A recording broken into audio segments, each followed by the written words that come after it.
את השם מכבי ברלין רובכם בוודאי שמעתם לראשונה בתחילת החודש, כשהקבוצה הגרמנית ערכה טקס מרגש לזכרם של שירי, פיר ואריאל ביבס, השם יקום דמם, לפני משחק ליגה. מי שעוקב אחרי הליגה הגרמנית בוודאי כבר נחשף אליה בתחילת העונה שעברה, כששיחקה לראשונה בגביע הגרמני.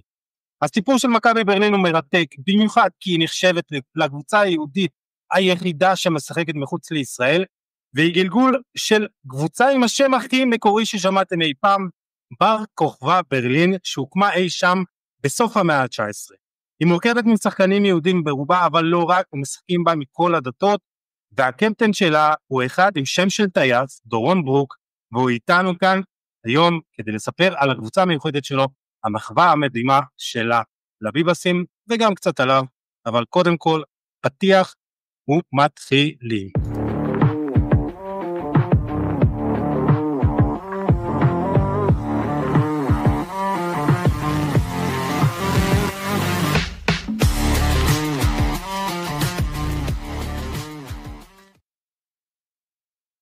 ברוכים הבאים לפרק ה-334 של חולה על כדורגל הפודקאסט. אני יוסי עדני, איתי ניב מימון, מנהל המידע של חולה על כדורגל.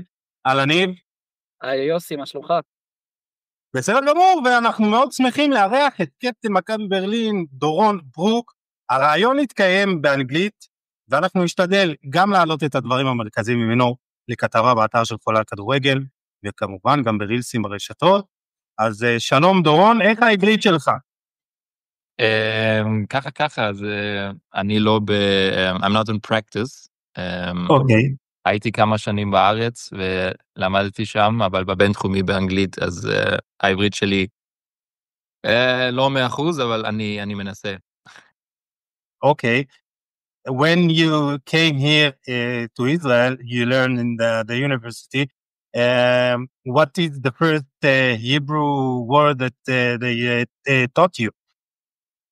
The first Hebrew word is, I think, sablanut. the most important word in Israel, I think. Yeah. We live in fifth,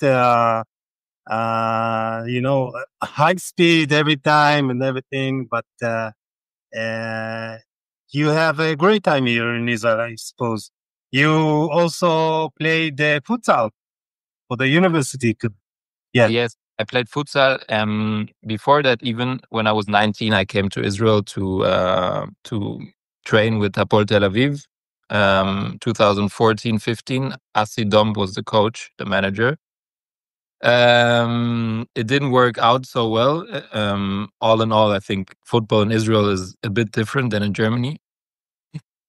Yeah, just different. Not better, not worse. Just different structures, different mentality.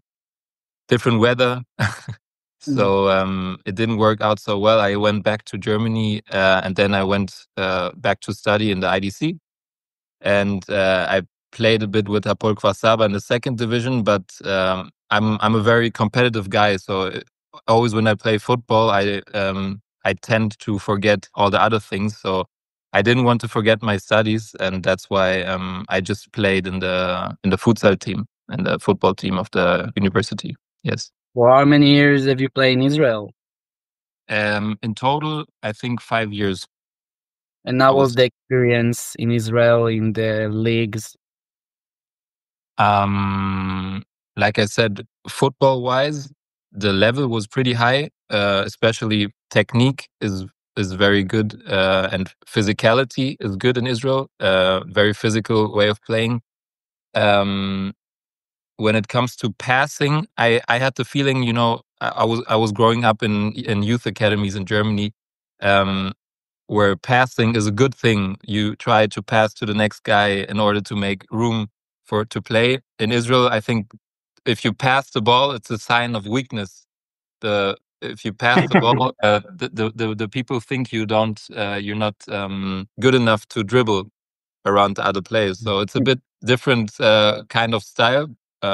But very, very good, very hard. Just the mentality and structure is a bit, let's say, maybe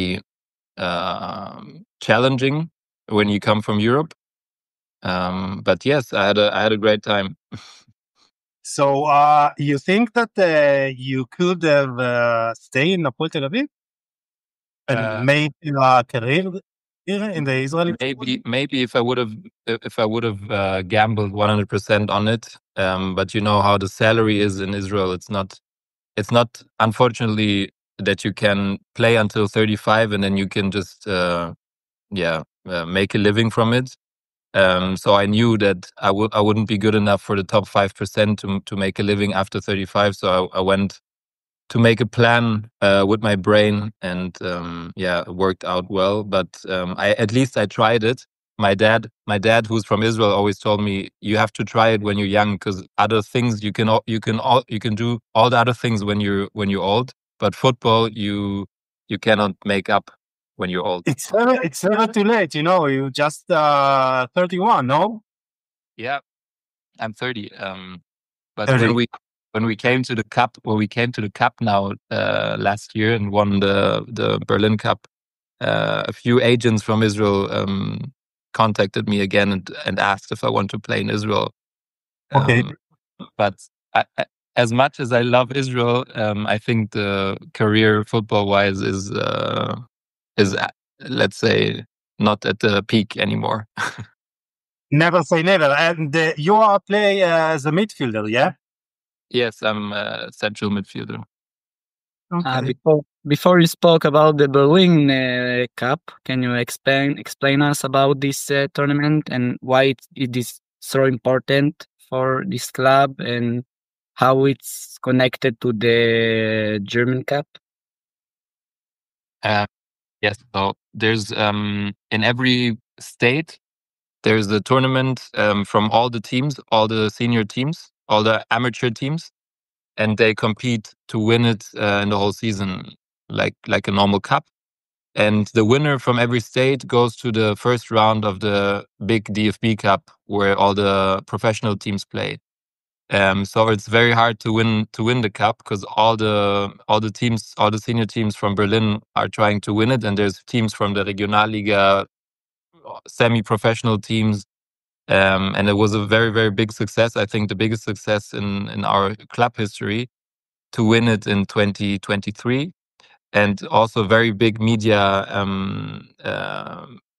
very, very big media interests from all over the world, from the US, from Israel. I think the game we played then against Wolfsburg, we don't want to talk about the result, but I think it was even broadcasted in Israel. My cousin sent me a picture, and it was a very big thing for the club, and I think also for Jewish life in Germany, and especially. We will talk about how it affected the Jewish community in Germany. But let's think. I'm sorry, you lost 6-0. But what do you remember from this game? And which shirt did you got after it? First of all, I didn't get any shirt because no one asked me to change. I was waiting for them to ask, but no one asked. No, jokes aside, I really didn't get any shirt. Here in the back, there's a shirt from our club, number 31. Yannick Gerhardt, he also played in the German national team. What did I remember? I think all the event was was a big highlight in our football career. Was a lot of spectators, a lot of fans, a lot of media around it. I just remember the day after I fell in the hole because no one cared anymore. Before that, I think I gave like 200 interviews in the weeks before, and then the day after was like a hangover. But it was a very, very good event for the fans, for the community, and a pity that we lost 6-0, but we scored a goal. It would have been 2-1 for halftime, but they didn't allow it, and there's no VAR in if there was a VAR, it was it was no offside. No. And it would have been my sin. So it's a pity, but maybe if it was the VAR, you would have made a sensation and won the match. Yeah, you'll never know. to be realistic, I think 1% chance to win this game because they're just very physical, very well-trained team. So from 100 games, maybe 1% we would go to penalty shootout. Nice. We will do a short stop here to make some announcement, and I will move back to Hebrew. אני רוצה להזכיר לכולם, לדרג את חולה על כדורגל הפודקאסט, 5 כוכבים בספוטיפיי ובאפל פודקאסט, אנחנו נמצאים גם ביוטיוב, אז כמובן תעשו לייק לסרטון. תגיבו ותירשמו לערוץ, חולה על כדורגל נמצא בשלל הפלטפורמות, פייסבוק, טלגרם, טוויטר, אינסטגרם, טיק טוק, שניב מימון כך אחראי גם על הטיק טוק והאינסטגרם, ועושה שם עבודה מעולה, ויש גם אתר מגזין כדורגל.com, וכל הודעה שאתם רוצים לשלוח לנו, אז כמובן ברשתות החברתיות השונות, אתם מוזמנים לשלוח הודעה פרטית, וגם מייל למי שרוצה להעניק חסות לחולה על כדורגל הפודקאסט, יש אחלה חשיפה. We'll go back to you, Doron, please. I think that we need to start from the most recent issue, the honor that you shared to the Biebs family earlier this month. It was very nice and to see that, and all the sport sites here and also the news sites we talk about it. So just tell us about this. Yes, pleasure. I mean, for us as a club, as a Jewish club in Germany, it's very hard to make a political position because you can imagine we have a lot of players who are not Jewish who don't want to be as a target for people who are not who are against Israel or anti-Semitic. So that's why for a lot of time during the war, since the war started, we couldn't make a move. But now we told ourselves that we can't be quiet any longer. I think to show to make a tribute for the Biebs family is nothing political. It's just human to show yourself, and that's why we decided to make the event to be strong for Jewish people, but also for non-Jewish people. We asked the other team to take part in it. They took part in it, but they didn't want to share it on social media because they said they have some Palestinian players and don't want to make any political statement. We told them it's nothing political to be against violence or discrimination or killing of unguilty people. So but that's the situation in Germany. It's not so easy to make such a sign. We did it, and we got a lot of positive feedback. Also from Israel, we were very thankful, and I hope we don't have to do it again. But if we have to do it again, we will do it again. Is the decision made negative comments from Germany or from fans? To be honest, not really. We were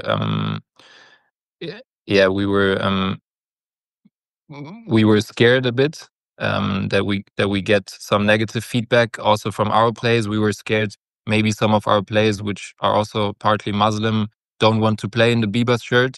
That's why we didn't make a big story out of it before. We just told them, okay, we have an event and we want to show to make a tribute for killed people, but we didn't ask them for any opinion or told them the big picture. And in the end, I think everyone was okay with it. We tried not to make it so political, and we won the game, which was also very important in the end. So for everyone, I think it was a good event.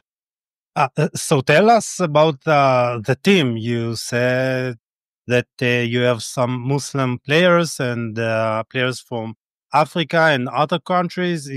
It's a Jewish club, but it opened for all the religion.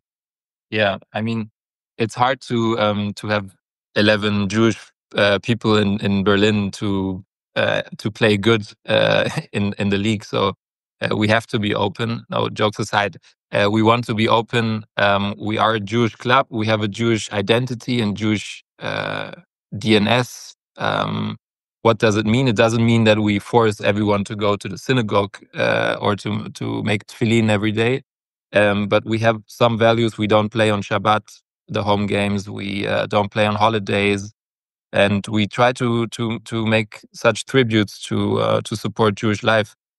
We have 16 nationalities all over the world: Africa, America, Asia. So all the cultures, all the religions play together. And if you know the history from our club, we were prohibited during the Second World War. We had over 20,000 members, and even though we were prohibited and it was not allowed for us to play, we want to make the opposite and let everyone play in our team. But especially, of course, for Jewish people to have a home, not for this to happen again, that they don't have a place to play. Okay. If we are talking about the tribute and all the Jewish community in the club, I want to know what the situation in Israel affect you and all the Jewish players in the club. How it affect you? It affect you? Yeah. So in the beginning, when it started on October 7, it was pretty hard because no one knew what is going to happen. I was in Israel on this day, or I was on the way to Israel on October 7. I came back and our game was canceled. Our first game was canceled because there were threats that the Hamas and all the terrorist organization told all the Muslims all over the world to do something against Jews. So we didn't play for 2 weeks. We were talking with the police a lot, with the German state to give us protection, security, and we managed somehow to go back into the trivia to make the games. We also, as a team, we were sitting together and decided what to do to end the season or to play on. But I think for everyone, it was sure that we want to make a sign not to let us, to let us influence or impact from the terror organizations, and to keep on playing. And but even though, of course, inside the team it was also a topic, I try not to talk political with the teammates in the locker room. But of course, some of them are Muslims, some of them have a lot of Muslim friends. So tell us about the experience that also before the events between you and the Muslim players, and of course after the attack. I think it's unpleasant sometimes. I mean, I grew up in Berlin, and there's a lot of Turkish, a lot of Arab people, especially in football. Of course, it's a home for Turkish and Arab people. So in my youth, when I didn't play for Maccabi, it was a bit tough, to be honest. Even if there was a coach who knew that I'm from Israel, I always had the feeling that it's not the same like with the Turkish and Arab players. And also the other families, they're Lebanese families, Palestinian families. If they saw my parents and it was not, they were not friends, nothing happened, thank God. But I think it was hard for me to be in this field, which is very Muslim in Berlin. And that's why I'm very proud and very happy to be in a Jewish club now, which plays in a high level. And also I'm happy that we have Muslim players with us. I think the Muslim players which play in Maccabi, they're of course not the average. They're already, let's say, the Muslim more open for Jewish life, more open for German values. So I don't have any fight with them about politics. But for example, on the 9th of October, when I came back to the locker room, Israel didn't even start the war. There was nothing, just a terror attack. And some players, he's not even Muslim, he's I think from Africa, told me, yeah, what do you expect if you how did he say, if you suppress and be violent against a country for so long. He meant the Palestinians. What do you expect that they protect themselves? So he, even after 2 days after this horrific terror attack, he already looked for reasons to justify what happened. So we see it all over Germany, all over Europe, all over America even. It's normal, but yeah, it's still a shame. Before the attacks, did you felt some? How is the anti-Semitic war before the attacks? You felt something? Now and then something happened. To be honest, in our team, the level is pretty high. So the supporters, the fans, the players of the other teams, they are always aware of the situation, and they know if they say something anti-Semitic, they're going to be out for weeks and get a very high fine. Yeah. So I have the feeling in our team and our level, not so much. But in the lower leagues, in the second team, in the third team, and in the youth teams, some players were threatened with knives during the game, were beaten. So it happens. It happens a lot, and people always think Maccabi is Jewish and Maccabi is Israel, which is not 100% true, because we have a lot of nations, and even Muslims are being attacked when they play for a Jewish team. So yeah, it doesn't make sense. It happened before the attacks also? Yes, of course. Wow. For example, even in our team, we have a Turkish player who plays for us for 5 years already, and we played against the Turkish team, and he played in the team before, so they knew him, and his dad and his sister were looking at the game, viewing the game. So during the game, one of the other supporters was starting to scream. He's a how do you say? Like he's not loyal. He goes to the Jews and all of this stuff. So he started a fight with his dad, and they started to beat him. And our player during the game was in the 40 minutes went out of the game and was trying to protect his dad. So yeah, a lot of these Tell stories. me, is there a policeman in these games? So it sounds unsafe to play. Yeah, I mean, then not so much. Now, since the 7th of October, since the war, it's increased. We have police protection, and I don't know if they can really make something, if they can really protect us when something happens. But it's still a good feeling to have some kind of protection. And inside the games, when you're playing against a lot of players from the lower leagues, do you get in the pitch like an anti-Semitic calls? Like when you play against each other, someone tells you are a dirty Jew, or I don't know, these kind of things? You mean the players, the other players? Yeah, inside the game. Yeah. Of course, it happened. It happened, especially in the lower leagues, to other people also, not only to Jews, also to non-Jews in our team. But I mean, I don't want to justify it, but you know how football is. You always, if you want to provoke the opponent, you always try to find something, a weakness, which he thinks. I don't know. If you're small, he will tell you're a small guy. If you're fat, he will tell you fatty. And if you're a Jewish team, he will tell you fucking Jew. So sorry for my words.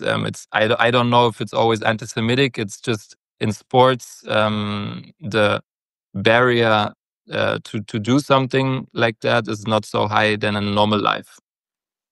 So let's go back to your club and the history. What can you tell us about Maccabi Berlin? Yeah, so Maccabi Berlin was founded in the 1920s. Before the war, it had over 20,000 members. Very, very big club. Then, unfortunately, as we all know, during the Second World War, it was very hard to live here for Jewish people in Berlin, and they prohibited the club. they prohibited even all the Jews from other clubs to play to compete in sports. And it was only real-lived, let's say, in the 1970s as Bar Kochba, and now then it changed to Maccabi Berlin. And unfortunately, now we have not so many members like before the war. We have around, I think, 550 members, but it's still growing. We are trying to increase the number of members. We're trying to make all the structures better. But yeah, that's more or less the history. It was prohibited in 1970s. It was refounded, and now we play and try to grow. When did you join the team? I played my first year in the senior team in 2012. I had a very good season, and then I switched to a different club and then to Israel. And then when I came back to Germany, it was in 2019. So now 6 years already again. But you are a club legend, no? I don't know legend, but I think I'm one of the most loyal players. Okay, so what can you tell us about the effect of the club about on the Jewish life in Berlin or even in Germany? Yeah, we are trying to have a big effect on the Jewish life in Germany. That's also a big reason why I am playing there. Of course, it's fun for me, but I also want to give a sign for all the Jewish people, all the non-Jewish people, even for people in Israel, that Jewish life in Germany and in Berlin is very much alive. Not only, the things from the Second World War. A lot of Germans always think, okay, Jews, what is Jews in Germany? It's only graves and concentration camps, and once a year we have to be guilty. We have to feel guilty for something we didn't do. So I and we try to really make an active position in the Jewish life in Germany, and to give it a face, of sports, of togetherness, of football, and also for the Jewish community, it's very important. To go to the synagogue to make religious stuff is one thing, but you also have to have a more, let's say, approachable event and more fun, let's say. Okay, for some people synagogue is fun, but I think for most people to go to a football game is very much more fun. And we are very proud that in the last years we could be so successful that it's even fun to look at our games. Yeah, so a lot of Jewish people from the community come to our games. You have dreamed to go upper in the leagues in Germany? Yes, I mean, dream sounds very unrealistic. We have a very concrete target to go up to the fourth league and then to the third league to professional football. We're trying. How does it work? How many people how many teams can go to the fourth league, and how does it work? So in 2022, we came up to the fifth league, and we're now trying to stabilize in the fifth league. But the hard thing is only one team from our league goes up to the fourth league, Regionalliga. So you cannot. There is any playoff games or not? No, the first place goes up, no playoff games. And it's very hard to plan, because even if you invest a lot of money, let's say, and have a very good team, to become first place, you have to be also a bit lucky. So we're trying it now. In the first year after the promotion, we were third place. Last year we were sixth place, and now at the moment we are in fourth place, but we have, I think, 10 points to the first. So it's not realistic to go up this year. But we're working on it. We're working on the structures to be in a sustainable success, not only one year to another. We're now trying to change the team to a more corporate, like to have a corporation, also to attract investors, not only from Germany, but from all over the world. and maybe to be the first Jewish team outside of Israel to be in professional football. That would be great. It will be amazing. Yeah. So people who hear us, who watch us, if you want to invest in a Jewish club outside of Israel, you are open to that. Yeah. Huh, Doron? I will give my phone number later. Send us messages and we will contact with Doron. You talked before about the structure and the differences between the Israeli and the German football. So what is the differences? I mean, my dad always he always says a joke. He always asks me, there's a very interesting sports which they play in Europe. It's called football. It's very similar to football in Israel. So yeah, I mean, it was always a very big difference from European and Israel football. I think the difference got smaller. Israeli football improved from the level. I think the main difference is the mentality that people in Israel, especially the people who invest money in football, are not very patient. So I started the podcast with the word savlanut. It's a very rare word in Israeli football. If you invest money, you want immediate return. You want to buy players who tomorrow they score goals, but this is not how football works, unfortunately. So, you know the word תהליך? You know what is Talich? תהליך is process. Process, You know. yeah. Yeah. So this is תהליך. Process is a word that we don't like, trust the process, not in Israel. Yeah. I mean, I don't want to generalize for everyone, but this is the experience I've made. I had a German friend, Christopher Mandiango. He played with me in Kwasaba. He was there as a foreigner. And, you can only have, I don't know if it's still like that, but you could only have 4 foreign players in the Israeli league. So now it's 6 foreigners in the now it's 6. upper league and 2 or 3 in the second league. Okay, so it was second league, and especially if you buy a foreign player for a lot of money, you want immediate return. So he didn't play well for I don't know 2 or 3 weeks, not more, and he moved to Israel. And then they told him, okay, we're not going to let you play.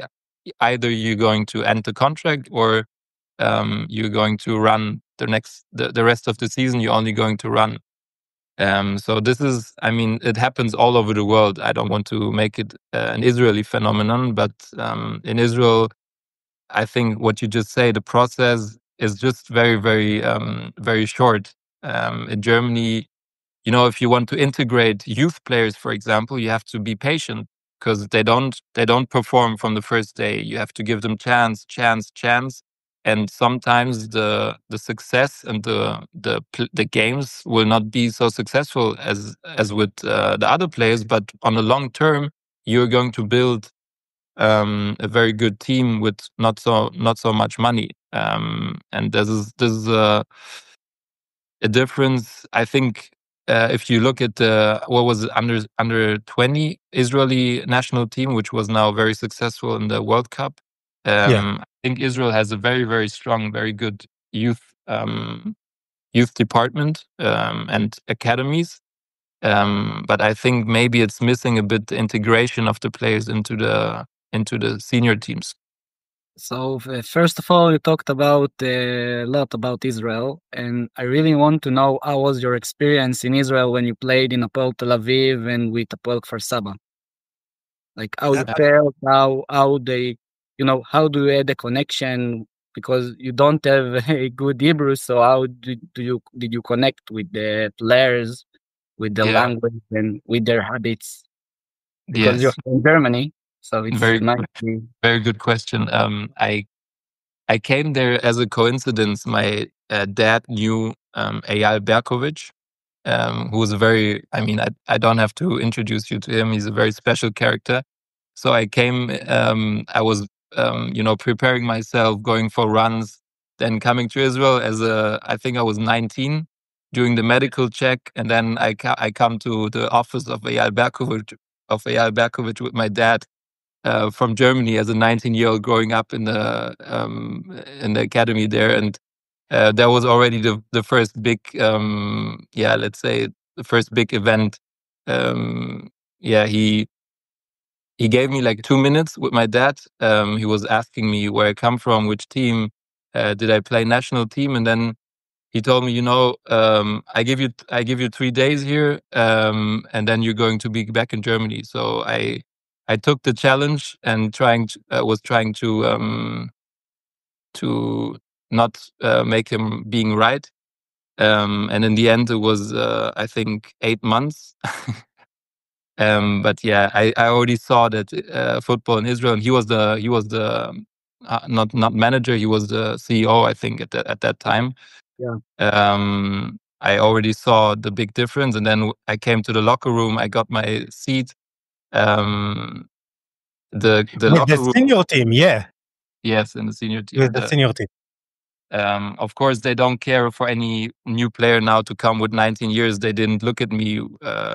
I was just talking mostly with the international players. There was Lucas Sasha. I don't know if you remember him. Yeah, from Tel Aviv. Yeah, I know him. He was mad at me because we won in the summer. We won 7-1 in the World Cup against Brazil. So yeah, I told him I'm from Germany, and he already said, "Leave me alone, leave me alone." And of course, it's very hard to come into a different country with 19 years, especially Israel. Everyone was mostly looking at himself. And when I came from the youth team in Germany, it was more like a community. But in professional football, in the end, even though it's a team sport, everyone is looking just on their own. I mean, it's a business, and you have to play. You have to collect stats. You have to make goals. You have to be there. And it was very hard, but also very fun because all the international players, the African players, were very, very funny. Who do you remember the most from there?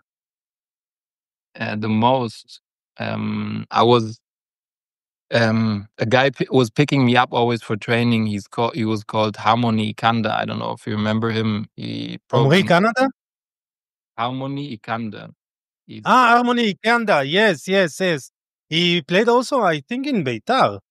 Yeah, could be. He was a central defender, very good technique, but I think he's now back in Nigeria or something. Yeah. Who else was there? I mean, Gil Vermouth was playing back then. Now they don't like him in Hapoel Tel Aviv. Why? Because he went to Maccabi Tel Aviv one day after the derby. He signed over. Less than one day. I think it was like 2 hours after the derby that they lost to Maccabi Tel Aviv. He moved to Maccabi Tel Aviv. Wow. Yeah. They don't like them. And then he moved to Maccabi Haifa after that. And after that, he moved to Hapoel Haifa. Wow. Like, yeah. I can understand why they don't like him. But that's. Are you following the Israeli league for now? Again? Are you following the Israeli league? Honest, not so much. After that, I was following it for a few years, but it's very hard because one year one team is in the top, and then the next year they're playing against relegation. So it's changing a lot. Not like in Germany, Bayern, Dortmund, and Leipzig playing on the top all the time. It's very fluctuating. Now Hapoel Tel Aviv in the second league, but they go up. Yeah. So let's go back even earlier. Just tell about you.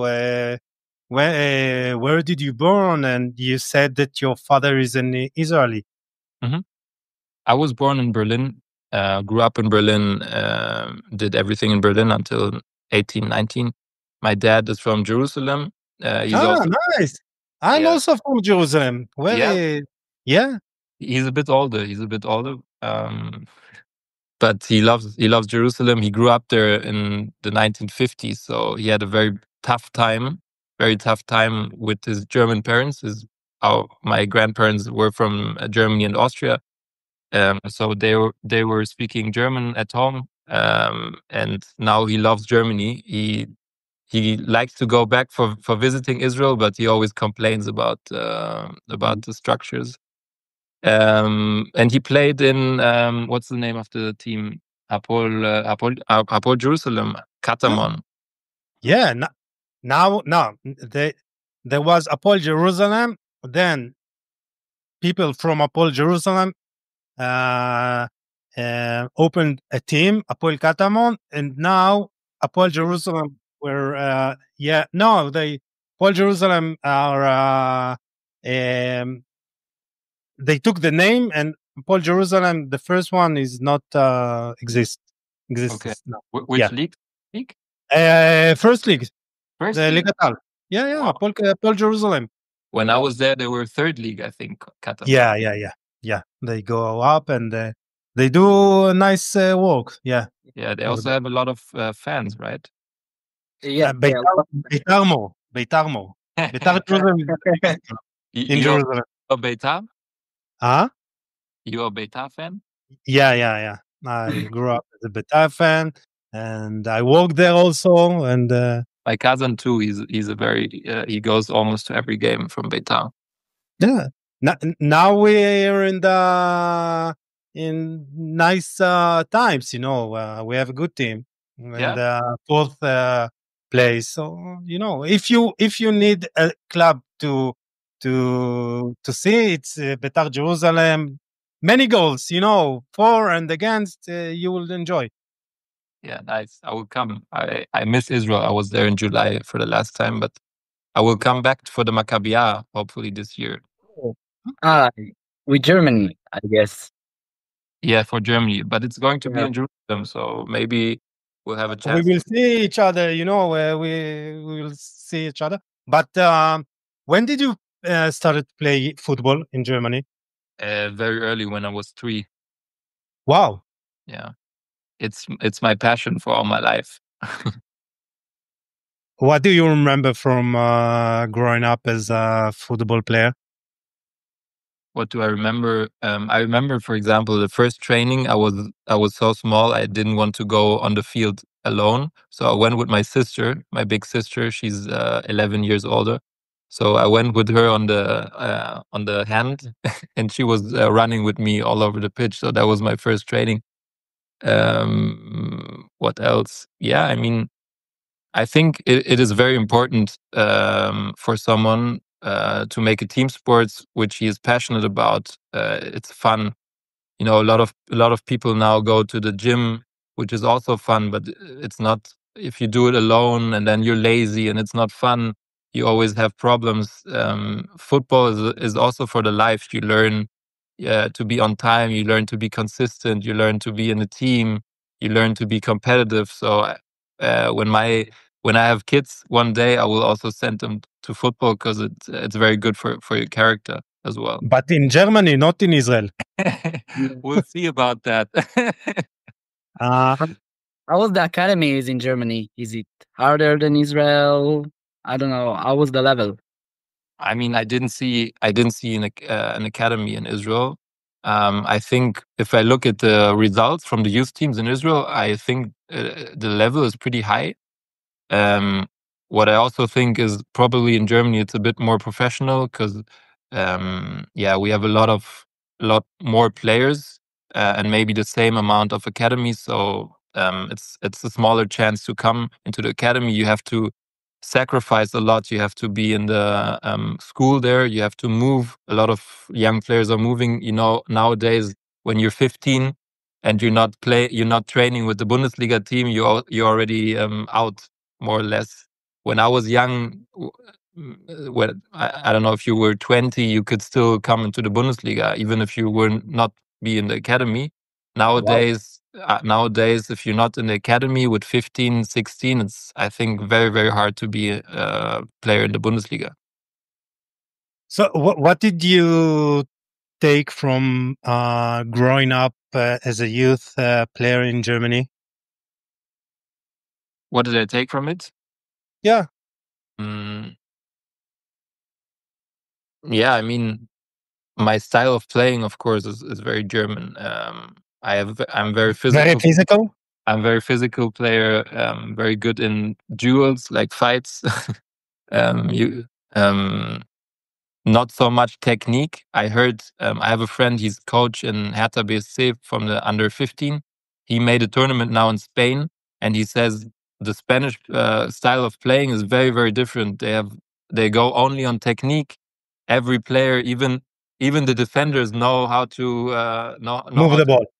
Yes, more dribbling, more technique, more with the ball. It's more like fun. In Germany, football is more like work. You always have to work to make fights, to run, to pass the ball. It's more about the result. In Germany, it's more about the result. In Spain, it's more about the beautiness of play. Yeah. Yeah, if we are talking about sports and about your career, I want to ask you, what do you consider as the biggest moment of your career so far?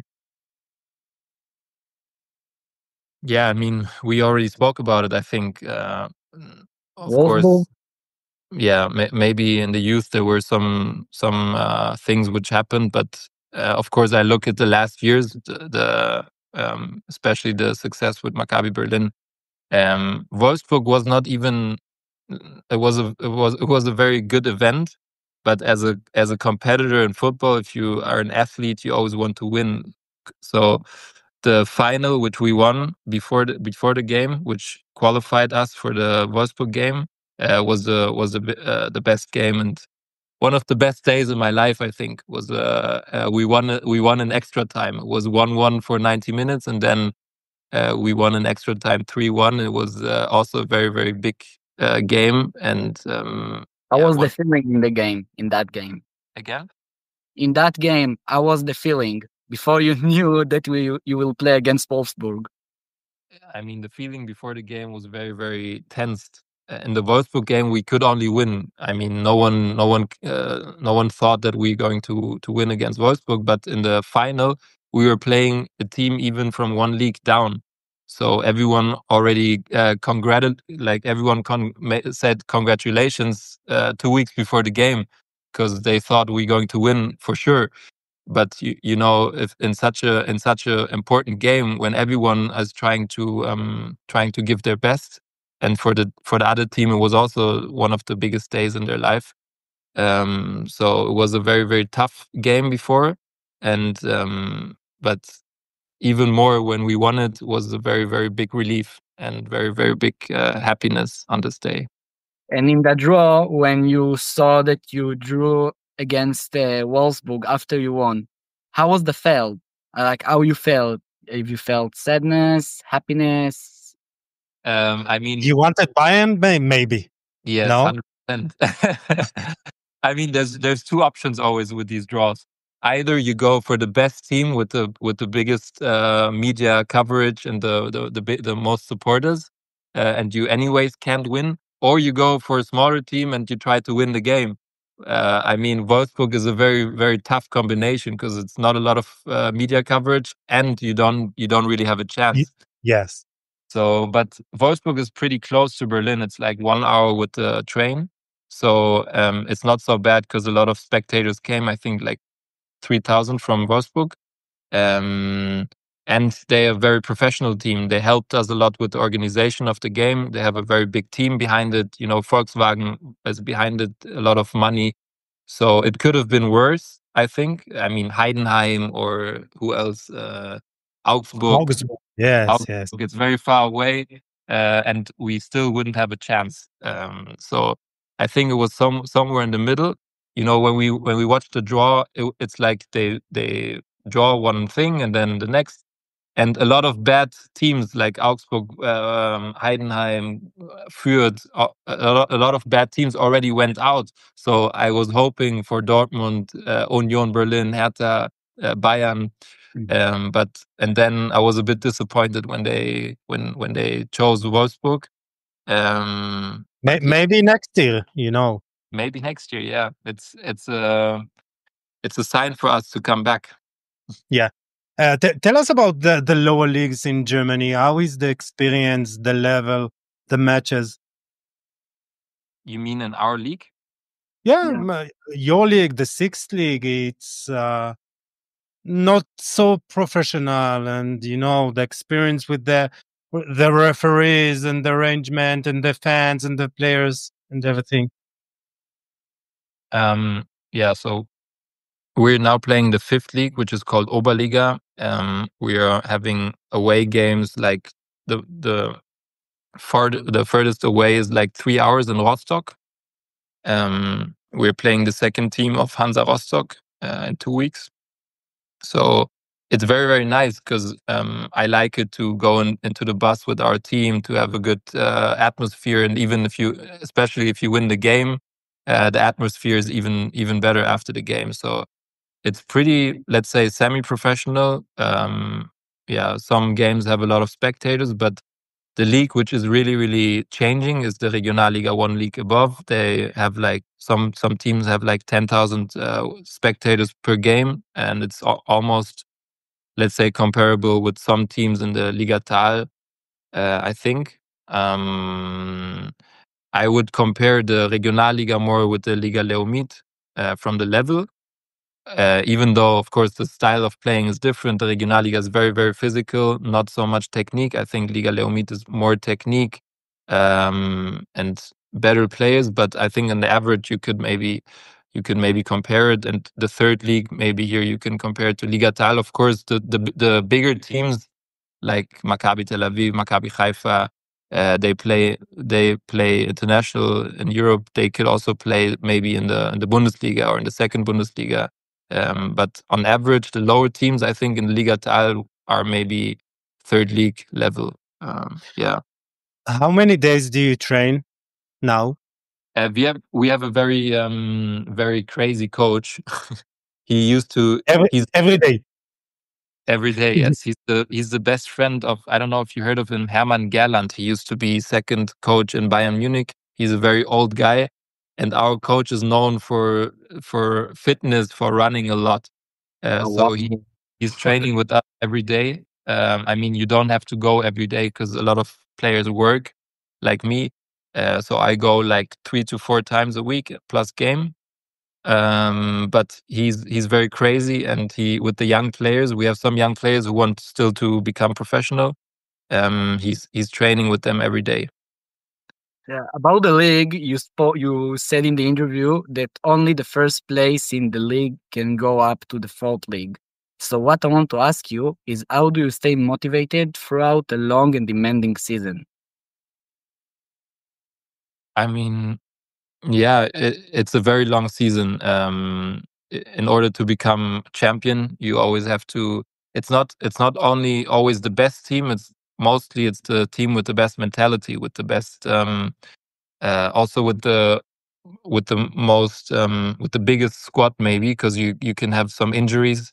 You can have some red cards. So it's very hard. It's very important to take everyone in the team to speak to him and tell him that he's an important part of the success. Because if you only have 11 players who do every game and then they get injured or red card, so in order to become champion in a long season, you always have to have a big squad with every player to be important, to be mentally 100% there, and also to be lucky. I mean, all the champions in the end, they win. If it's 1-1, they score in the 90th minute.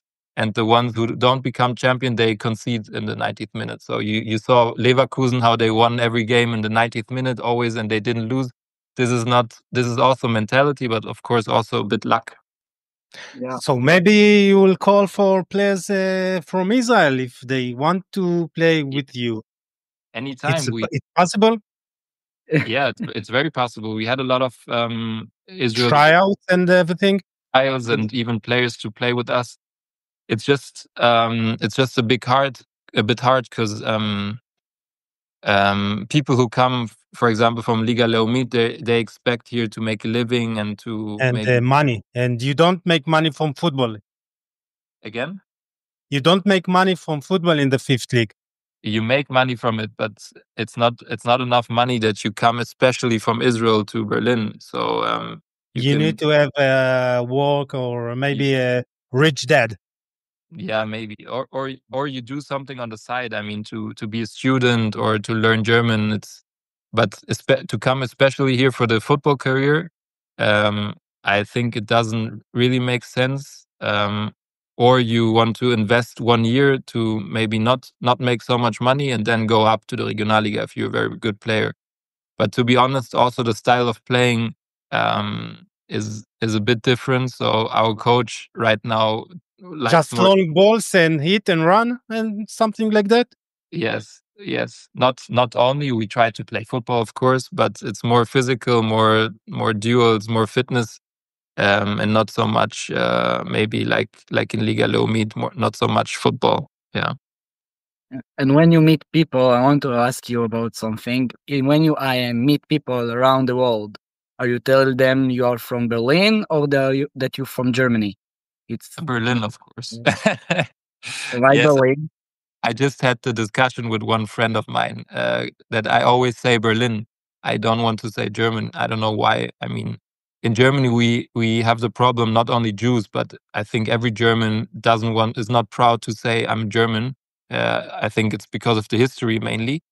And that's why I say Berlin. I'm from Berlin because I think there would be no different place in the long term where I would live in Germany than Berlin, because Berlin is a very cosmopolitan,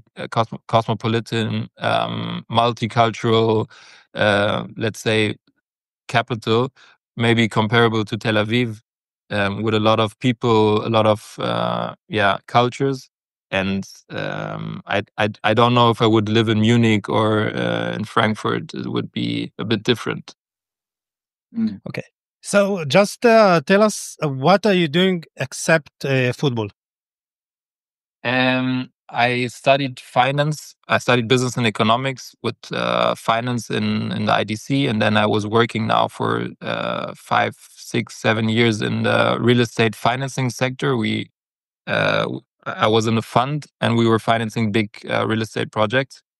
And now I took the chance. I turned 30, and I took the chance to become self-employed in the same field. So now I'm buying, selling, developing real estate with investors together in Berlin, in Germany. Yeah. So people from Israel that wants to go to Berlin, live at Berlin, talk with you.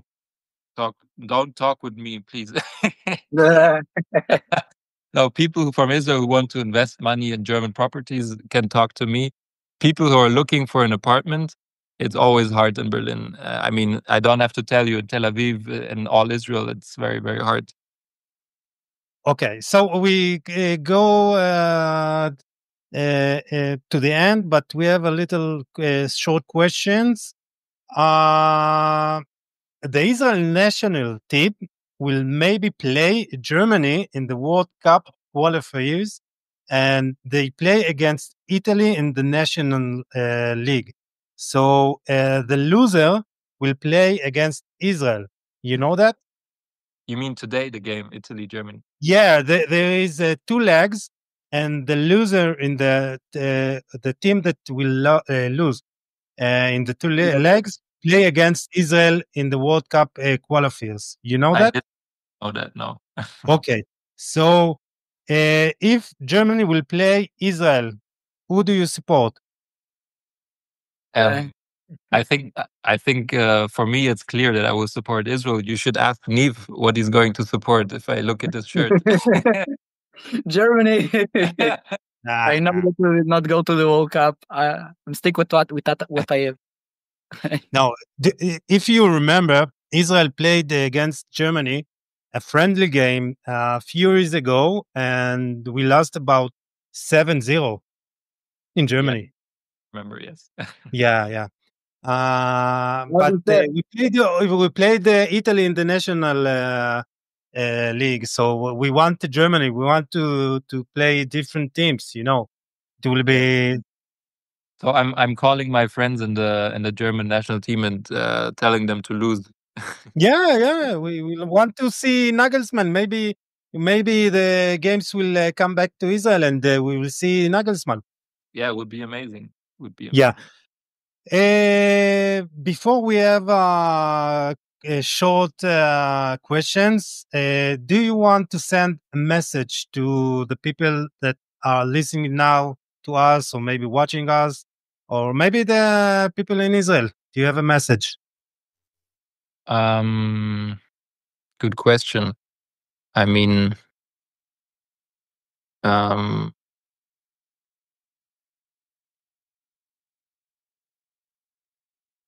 It's mostly people from Israel. Yeah, maybe if you send to your friends in Berlin, we will have a new fans in Germany. 10,000 new followers from Germany. Yeah, it will be good, great.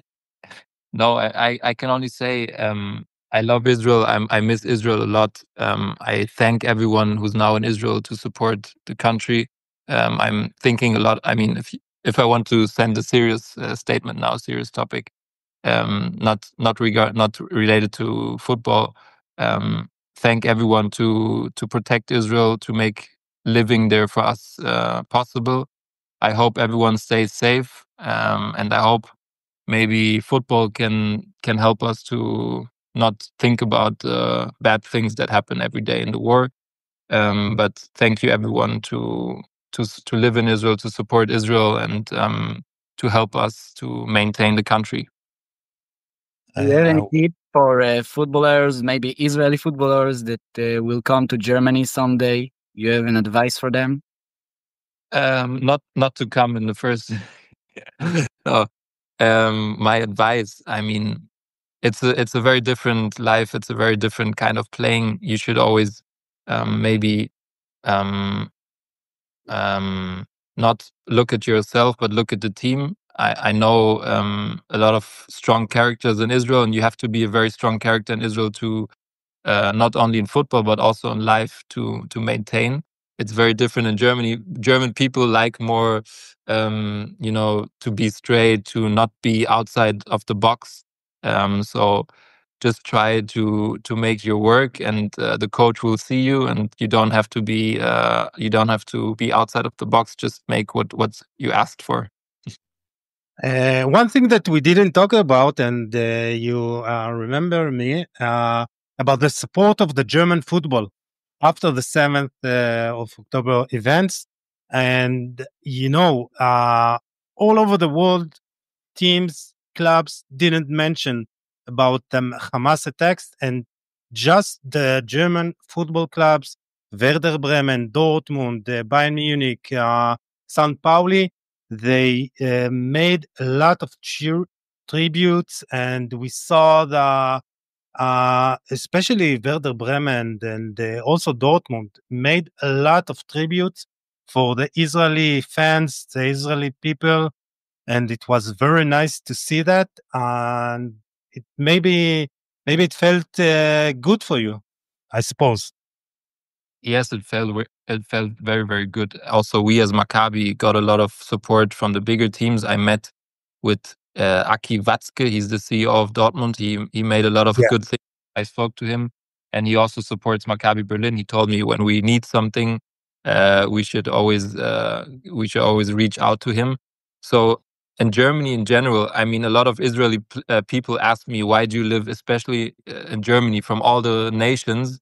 Why do you live in Germany, which try to kill us? And I always tell them, the people who live here now didn't have anything to do with them, and we have a very good life as Jews in Germany, especially because of the history. And these things, like what Werder Bremen did, what Dortmund did, they happen because people are aware of the history, and they don't want this to happen again.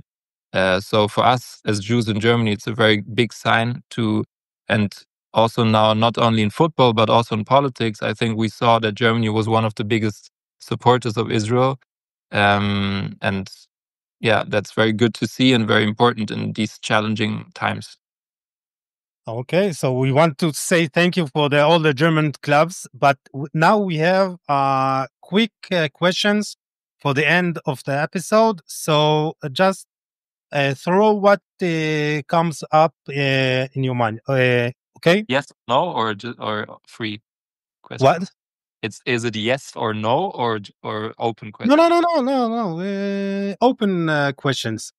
One figure from the world of football that you would sit down to have a beer with, and you are German. You like beer, I suppose. First of all, I'm not. I'm Israeli. I'm a Israeli living in Berlin. No, one person from football that I want. Yeah, one person. Oh, that's a good question. I think Arsene Wenger. Arsene Wenger? Arsene Wenger. Wow. This is nice. Yeah, What do you will question? What I think he's one of the most talented and most smart coaches in the world. I mean, I like more the older coaches because they have some kind of authority. Of course, Klopp is also good. You could also talk to Klopp, but he's more going out, more like, let's say, more motivating kind of coach, more outside. I like more the quiet ones like Wenger, who have a lot of charisma. So, and he knows German, he knows French, he knows English, he knows a lot of languages. He's coached a lot of players, a lot of big talented players, and I think I would ask him also who's the best player he ever coached. Yeah, because he has a very, very big experience. Nice. I think that Thomas Muller will be very nice to have a beer with him. No? Yes, he's a very funny guy, but he's still a player. So everything he knows, probably you also see on the pitch. I'm more interested in the stories outside of the pitch. Which club do you support in Germany? Unfortunately, I support Hertha Berlin. They're playing in the second league now. It's very hard to. Here we also have a shirt. Oh wow! Very hard to support them. We also played against them in the preparation of the season. Now they're almost in the third league now, but they will stay in the second league. But yeah, it's a shame that Union Berlin is now better than Hertha Berlin. It's a shame. Yeah, I want to ask you, who is your favorite team in Israel? If we are talking now. Good question. My favorite team, of course, Beitar Yerushalayim. Oh, made it happy now. I love come to Jerusalem. Yeah. Come to And Jerusalem. Also, yes. And also, Daniel Peretz is the only Israeli player that play now in Germany. What Not do you so think much about playing now, you know. him? Yeah. What's your thought about this player? What's my thought? I like that he supports Israel. He's very open about Israel. I think it's very hard because especially if you have such a big media coverage, it's hard. And he shows that he's from Israel. He shows his support. I think he even had a big fight with Nazraoui. And he used to be in Bayern still. That. So I support him. I think he's a very good character. He's still young, and even though he's very engaged in political matter, as a player, I think he's a very good goalkeeper. Maybe he did the step to Bayern a bit too fast, because in this age you need to play, you need to collect minutes, you need to collect stats, and I think it will be hard in Bayern to become first goalkeeper even after Neuer. But I wish him best of luck, and also a very nice girlfriend he has, or fiancée. You also talked about your manager. You talked about his style of how he wants you to play with all the fitness and all this stuff. Can you tell us about this coach more details?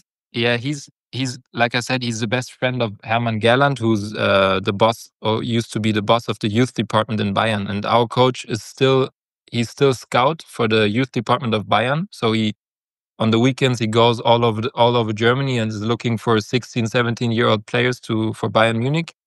And he's one of the most crazy guys. If you think it's interesting with Thomas Müller to sit for a beer, you should sit with him, because you don't even have to ask him something. He's just like a machine. You do like this, and he starts with his stories. He used to be coach in Galatasaray Istanbul, like a second coach with a German guy. So he has a lot of really, really fun stories, and of course he's seen everything in football. He knows how to manage every game. So yeah, for me he's a very important figure in football. Now, my last question for this interview from me. Let's go to the Champions League. I know it's a big step now from the fifth league to now Bayern and Dortmund, they qualify to the quarterfinal of the Champions League. Do you think one of those teams can go to the final and maybe won this trophy? I mean, I have to be honest, and if we look at the video in 3 months, I don't want to be there as a loser. So I would say no. This year, I think the other teams are too strong. Bayern in the league is not so good, and also in the Champions League, I think they went to the playoffs. Dortmund is also in the league very, very shit. So, sorry to say that. No, it's okay. We are in a podcast. You can say everything. Yeah. Okay, so unfortunately, I don't think that Bayern or Dortmund is going to be in the final this year. I think Liverpool is the team of the moment now, the best team. But they lost. Huh? Again? They lost. They lost to PSG. They got knocked out. They got knocked out? Okay, Yeah. sorry. You are a player that don't see football, huh? Yeah, I mean, a lot of people ask me, do you see this game? Do you see this game? First of all, it's not good for me because I like to bet and it's not healthy. So I don't watch any big football games anymore. No, but I saw this game. PSG is also strong. And also things in football are moving so fast. They always ask me, do you see these players switching to this team and to this team? For me, it's not so relevant which player, which team. It's more about the moment of football. So yeah, PSG, Real is still in, yeah. Yeah, Real is always still, Yeah. Unfortunately, yeah. Unfortunately. Yeah, right. They won the penalties against Athletic, right? Yeah. Yeah. Yeah. So I don't think Bayern and Dortmund. Before I say anything wrong, I will say just Bayern and Dortmund are not going to. So who will win? Not Liverpool. Who will win at last? You had to prepare me for this question. I have to look at the teams. Bayern, Dortmund, Real. You got 5 minutes. Barcelona. I mean, Barcelona. Yeah. Yeah. Barcelona with Flick is also a very, very good team. Maybe PSG will be the first time, right? Yeah. Yeah. They've been in the final, but they lost. Yeah. Tuchel. Maybe PSG is going to win it. No, nice. Yeah. So now just quick questions. The greatest German player of all time. All time. Franz Beckenbauer. Okay. Messi or Ronaldo? Ronaldo. Now, you like physically. Physical. I like from players. Messi is sorry. Who will win the World Cup next year?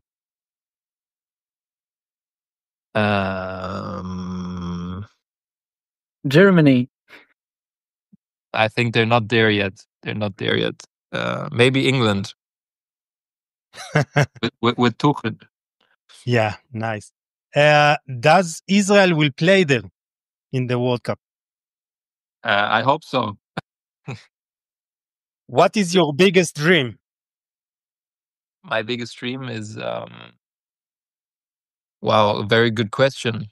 My biggest dream is to play one time with the Israeli national anthem. Wow. Come to the Maccabi and maybe the Maccabi it will be. You have ever never been in the Maccabi? You never played. I was already 4 or 5 times, but we always got knocked out in the quarterfinal. So you live to hear the Israeli anthem in one of the games, maybe, I guess. Okay. So I think that we asked all of the questions. Niv, no? Yeah, I asked all of my questions.